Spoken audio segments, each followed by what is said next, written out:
I've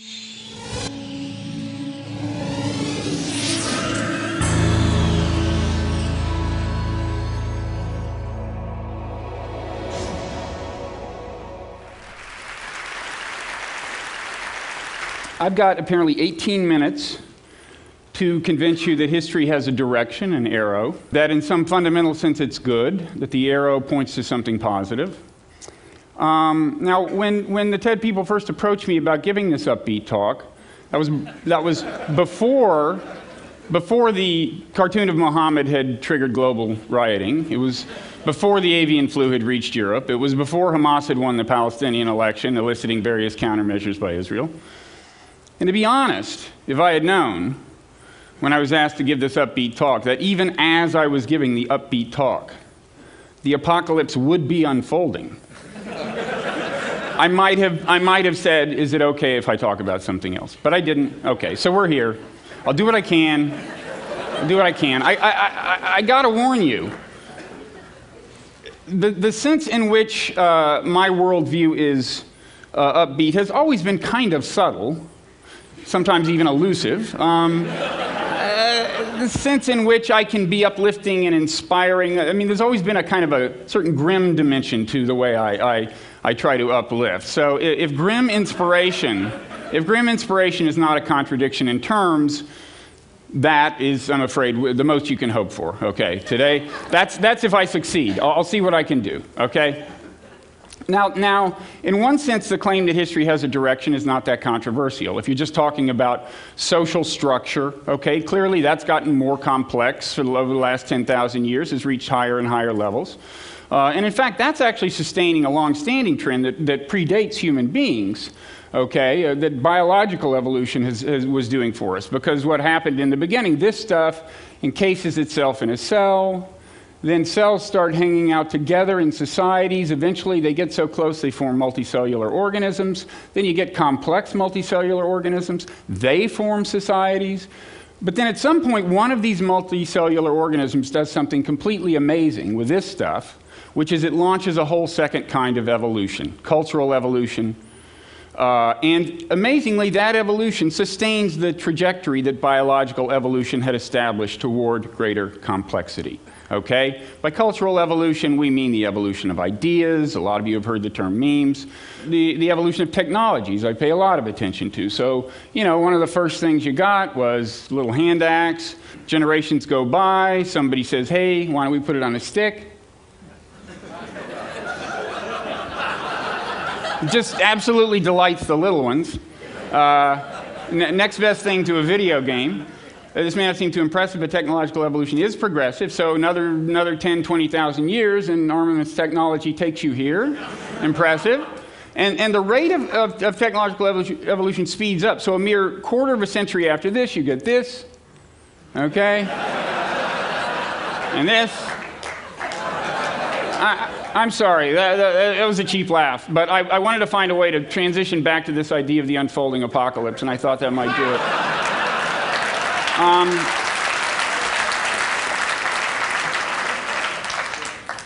Okay, so what threatens to happen with this unfolding apocalypse is the collapse of global social organization.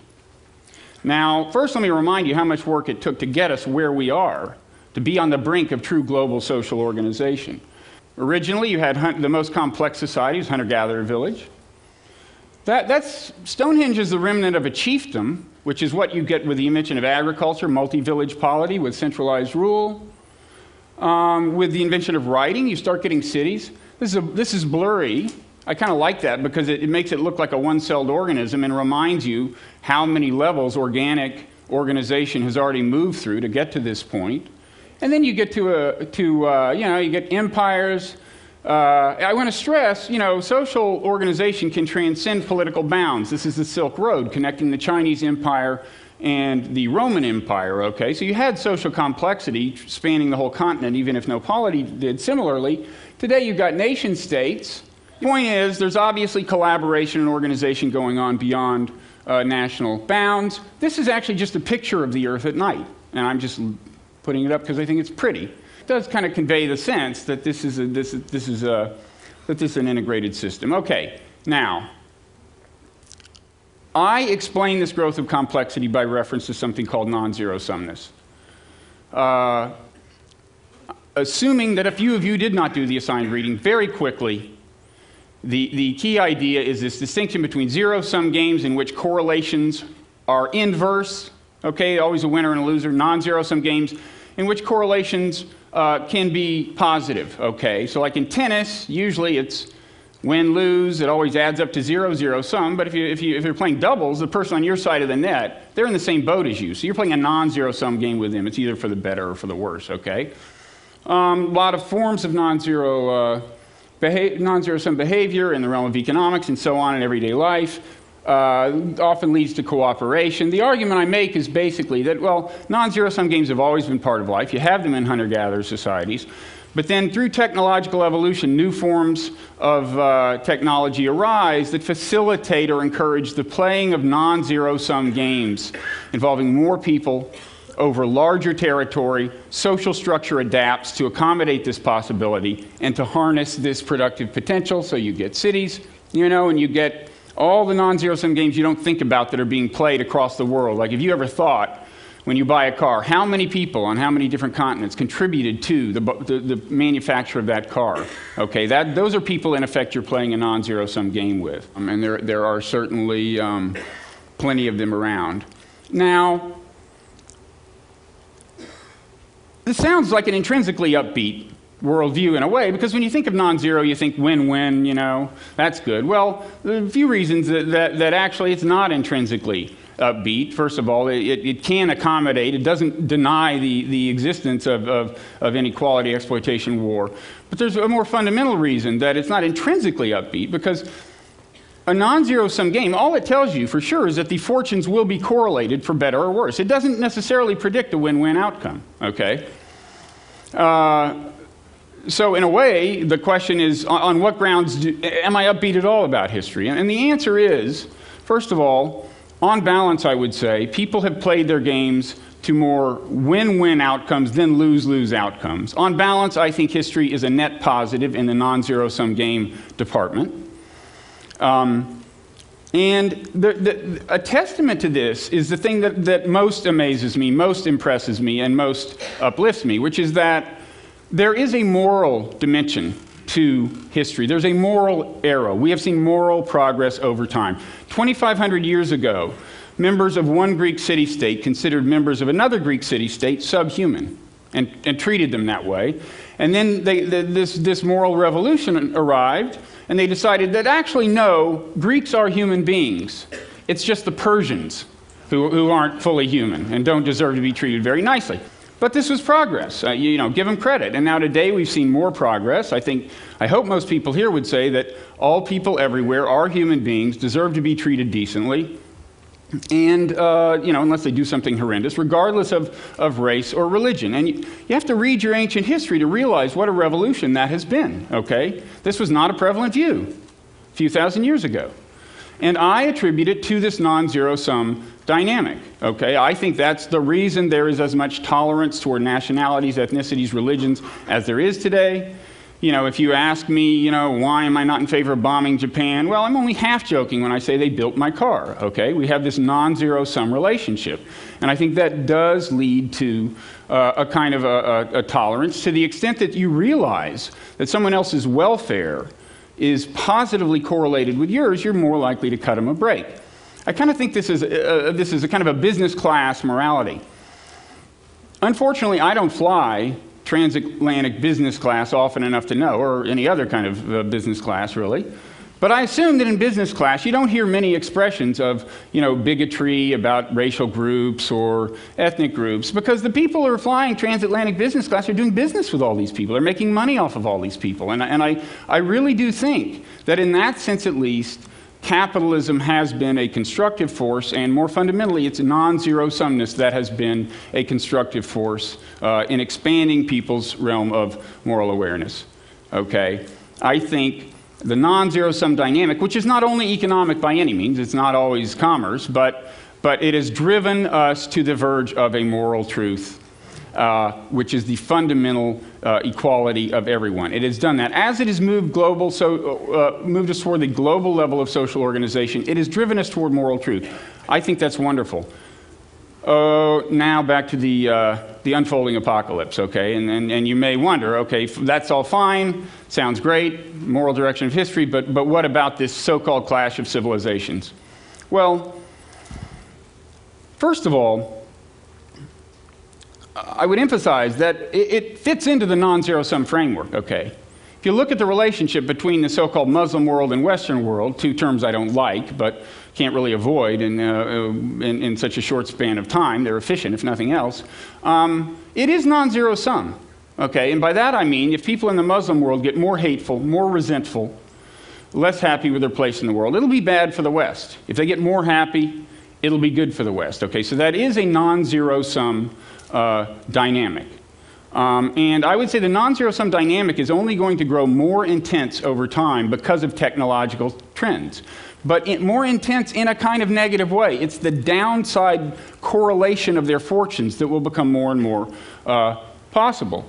And one reason is because of something I call the growing lethality of hatred. More and more, it's possible for grassroots hatred abroad to manifest itself in the form of organized violence on American soil. And that's pretty new.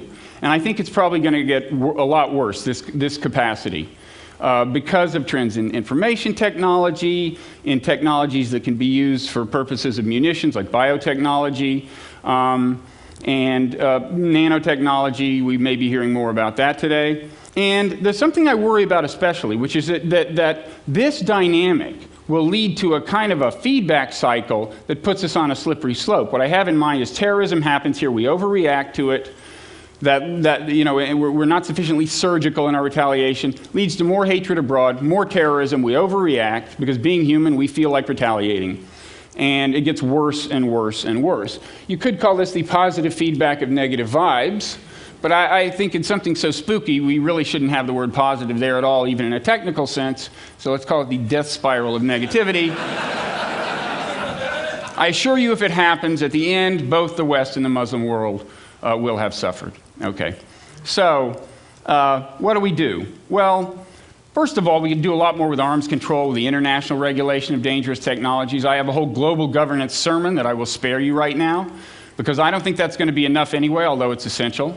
I think we're going to have a major round of moral progress in the world. I think you're just going to have to see less hatred among groups, less bigotry, and racial groups, religious groups, whatever. I've got to admit, I feel silly saying that. It sounds so kind of Pollyannish. I feel like Rodney King, saying, why can't we all just get along? But I just don't see any alternative. Given the way I read the situation, there's going to have to be moral progress, okay? There's going to have to be a lessening of the amount of hatred in the world, given how dangerous it's becoming. In my defense, I'd say, as naive as this may sound, it's ultimately grounded in cynicism, okay? That is to say, thank you. That is to say, remember, my whole view of morality is that it boils down to self-interest. It's when people's fortunes are correlated. It's when your welfare conduces to mine that I decide, oh yeah, I'm all in favor of your welfare. That's what's responsible for this growth of this moral progress so far. And I'm saying we once again have a correlation of fortunes, and if people respond to it intelligently, we will see the development of tolerance, and so on, the norms that we need. We will see the further evolution of this kind of business class morality. So these two things, if they get people's attention, and drive home the positive correlation, and people do what's in their self-interest, which is further the moral evolution, then they could actually have a constructive effect, okay? And that's why I lump growing lethality of hatred and death spiral of negativity under the general rubric, reasons to be cheerful, okay? Hey, I'm doing the best I can, okay? I never called myself Mr. Uplift, okay? I'm just doing what I can here. Now, launching a moral revolution has got to be hard, right? I mean, what do you do? And I think the answer is a lot of different people are going to have to do a lot of different things. We all start where we are. speaking as an American who has children, whose security 10, 20, 30 years down the road I worry about, what I personally want to start out doing is figuring out why so many people around the world hate us, okay? I think that's a worthy research project myself. I also like it because it's an intrinsically kind of morally redeeming exercise, okay? Because to understand why somebody in a very different culture does something, somebody you're kind of viewing as alien, who's doing things you consider strange, in a culture you consider strange, to really understand why they do the things they do is a morally redeeming accomplishment. Because you've got to relate their experience to yours. To really understand it, you've got to say, oh, I get it. So when they feel resentful, it's kind of like the way I feel resentful when this happens, and for somewhat the same reasons. That's true understanding. And I think that is an expansion of your moral compass when you manage to do that. It's especially hard to do when people hate you, okay? Because you don't really, in some sense, you don't want to completely understand why people hate you. I mean, you want to hear the reason, but you don't want to be able to relate to it. You don't want it to make sense, right? You don't want to say, well, yeah, I can kind of understand how a human being in those circumstances would hate the country I live in. That's not a pleasant thing, but I think it's something that we're going to have to get used to and work on. Okay. Now, I want to stress that to understand, you know, there are people who don't like this whole business of understanding the grassroots, the root causes of things, the root causes of things. They don't want to know why people hate us.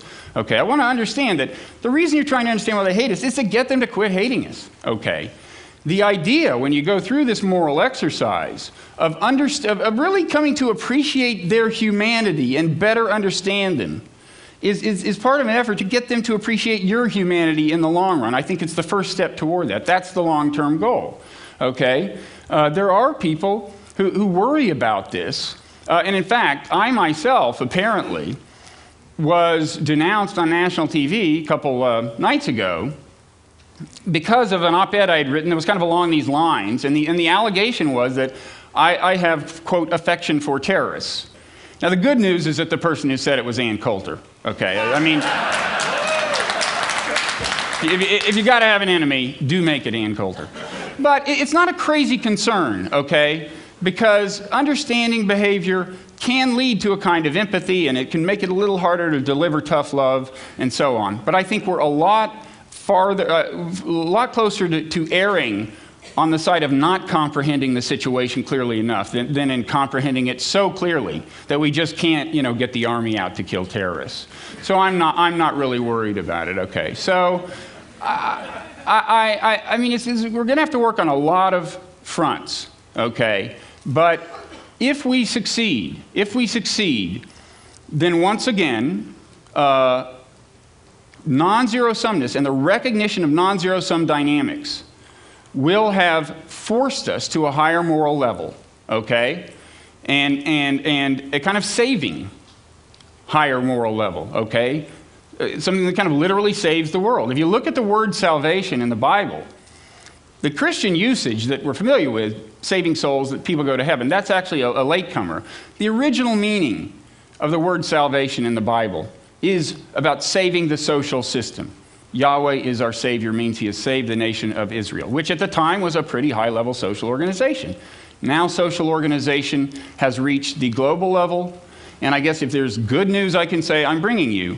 It's just that all the salvation of the world requires is the intelligent pursuit of self-interest in a disciplined and careful way. It's going to be hard. I say we give it a shot anyway, because we've just come too far to screw it up now. Okay, thanks.